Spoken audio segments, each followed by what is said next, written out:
On this episode of the Airport Economist, we visit India, one of the world's emerging economic superpowers and the most populous nation on earth.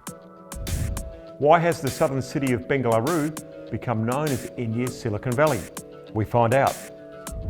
Plus, Make in India. We look at advanced manufacturing and research and development in Chennai, the Detroit of India. We find out how India has become a leader in the space race. And what are the opportunities for Australian businesses in this dynamic, vast economy? We'll speak to the experts about what you need to know.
I'm Tim Harcourt, the Airport Economist, and I'm here in Bengaluru, in the south of India.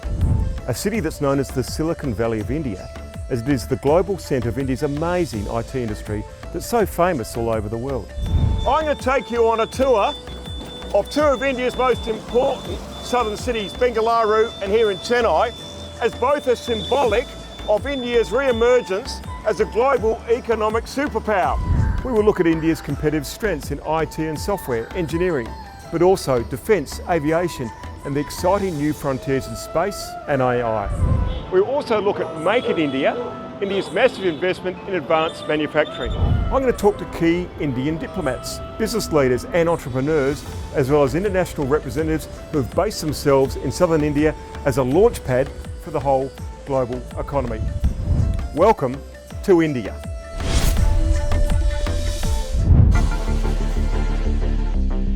India is a land of both ancient civilizations and cultures, but also one of the drivers of economic and technical progress in the 21st century.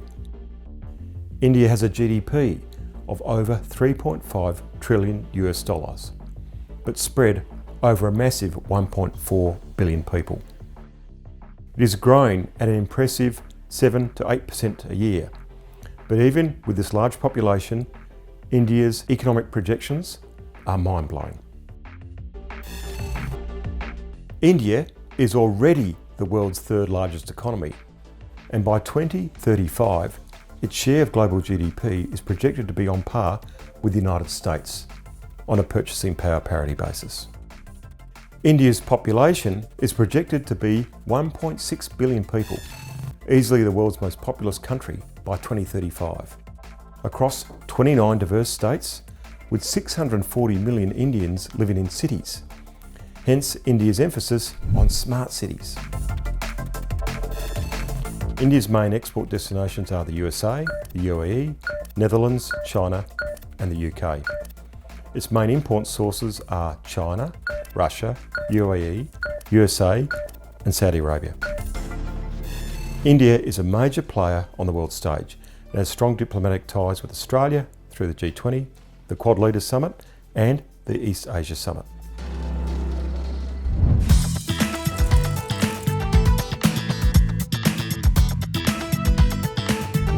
The Australia-India Economic Cooperation and Trade Agreement has been in force since 2022 and has created opportunities in a number of key sectors in the Indian economy. Many of these industries are in Bengaluru, where the Australian government has an office. I spoke with Hilary Maguchi, Australia's Consul General in Bengaluru. Well, Consul General, welcome to the show. Thank you, Tim. Nice to be here. It's a really exciting time for India-Australia bilateral relations. What's some of the highlights at the moment? Thank you. There are a lot of highlights, so I'll give you a couple to start with. If you talk in the big picture terms, Australia and India see the world in very similar ways. We have some shared strategic challenges. We're talking economics today, but that really transfers into our interest in terms of very strong economic partnership and also some very strong people-to-people links. So Australia's economy now, in terms of how we look at India, 4% of our population in Australia is of Indian origin. So we're seeing a real collaboration in terms of how our economies work together in trade and investment, commercial links, education tie-ups, and of course we have a free trade agreement that's been in force for 2 years and is really making a difference to businesses and consumers in both countries. Do you think there's been a real sea change, in recent years? Yeah, I think there has. I think there's a lot of pieces to that puzzle. I think one of the pieces to that puzzle is a report that Peter Varghese did back in 2018. Significant, and I mention it now because it set out a strategy for engagement.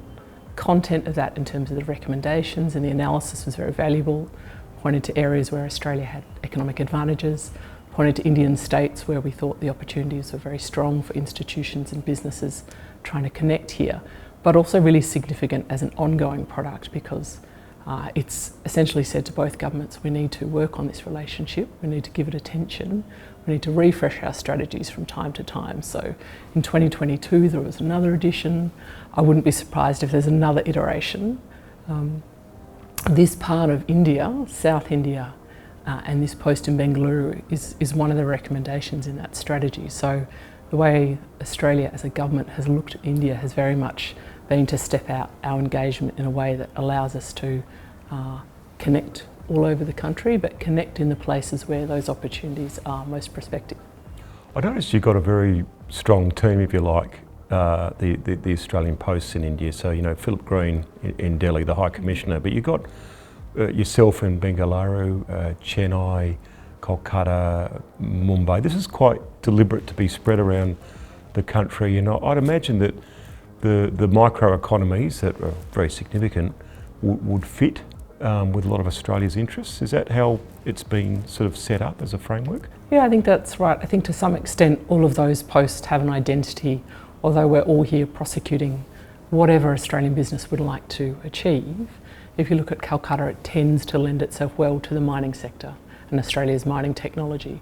If you look at Chennai, advanced manufacturing, education, even space to an extent. If you look at Mumbai, of course, financial capital. If you look at Bengaluru, we're here for innovation and tech, and that cuts across a lot of other areas as well. I'm really interested in Bengaluru. The famous names, Infosys, a lot of the IT. Now, as I understand it, it's always had strong institutions, in defence and aerospace, from the government. It's got strong research, it's got strong universities, but then it's got this sort of startup sector as well. How would you describe the development of Bengaluru? It's a good question. It's one I've had to grapple with because we are a new post, and part of the job of setting it up is to figure out how to spend our time and energy and who we need to get to know at a more detailed level than we would when we were otherwise in Chennai. So my take on Bengaluru is, yes, that reputation of India's Silicon Valley and that very global outlook it has is based on a long history of really talent and research. So big scientific institutions, big Indian companies, defence industry, defence government agencies here doing research. That's sort of created a cluster on top of which other businesses were able to come in. Some of those are major players like Infosys that then become global exporters in their own right, but you also end up with a generation of entrepreneurs who perhaps worked for those big firms and now start their own undertakings. And the way that plays out in terms of, measurable pieces is this is one of the most dynamic places for startups. There's over 100 unicorns in India, about 50 of them are based here. We see a large chunk of that venture capital that go to startups comes in here. I think for Australia, where that's making a difference is we're starting to see Australian businesses come and look at that ecosystem more closely. You've got Australia's big banks here taking advantage of the digital capabilities in Bengaluru. We've got Telstra that's been here a long time, Atlassian's here, but it's that next generation talent. Some of those are young, some of those are emerging. They're looking for connections. Could be entrepreneurs, could be fintech, could be cyber tech. Takes a bit of time to get that going, but I think that's quite promising. What do you say to Australians, thinking about India? I mean, would you say, look, if you're in aerospace or space or the digital world, come to Bengaluru? Is it as simple as that, or is it really, if you choose to come to Bengaluru, here's what we've got to offer? I think I'd say, in the first instance, come. Yes. Come and visit. If you came to Bengaluru, the other city that is part of this consulate is Hyderabad, which also styles itself quite rightly as a cyber city, biotech, health tech, a very outward-facing city, also attracts a lot of foreign investment. Very big US companies there have their biggest headquarters outside the US in Hyderabad. So there is a connection between different parts of India that play off each other in a sort of competitive but friendly way. And so I think Australian businesses should come and look and then go to more than one place, because you need to compare and contrast. But I think it's conversations in person. I think it's coming to look. I think it's working with Austrade or maybe a state government or a business chamber that can help you get your feet on the ground, make some introductions and do your research. The Australian state of Queensland has had a presence in Bengalaru for over 2 decades. I spoke to the Queensland Senior Trade and Investment Commissioner about the opportunities in southern India. Now, tell me about Trade Investment Queensland. What's your global strategy? Okay, so Trade Investment Queensland is Queensland premier trade promotion and investment attraction agency. What we see ourselves as a mate for a Queensland company whenever they look outside of Australia. They want to come to India, they can reach out to us. They want to go to Singapore, we have an office there. So that's the role we play for them, a trusted advisor who has only one vested interest is their success. And that's the role we play, helping them with export promotions. And also our job is to attract foreign companies to come into Queensland and benefit from the rapid economic growth that we are witnessing in the state. And how important is India to the big picture global strategy for TIQ? It's actually very interesting that how India's role within Queensland's partnership to Asia has evolved. If you notice, India's rising middle class has been talked about quite a bit. To put things in numbers, India's middle class is roughly marked as 430 million people. That's more than the whole population of United States plus Australia combined. And as the growth rate, the purchasing power increases, this middle class becomes even more important for Queensland companies. And what we wish to do is educate our companies about this opportunity. Yes, there is unfamiliarity, there is some complexity, but it's an opportunity that our companies can't afford to miss. So India is very important for Queensland in the larger scheme of things. I've noticed Queensland's had an office in Bengalaru quite a long time. Why did India choose Bengalaru?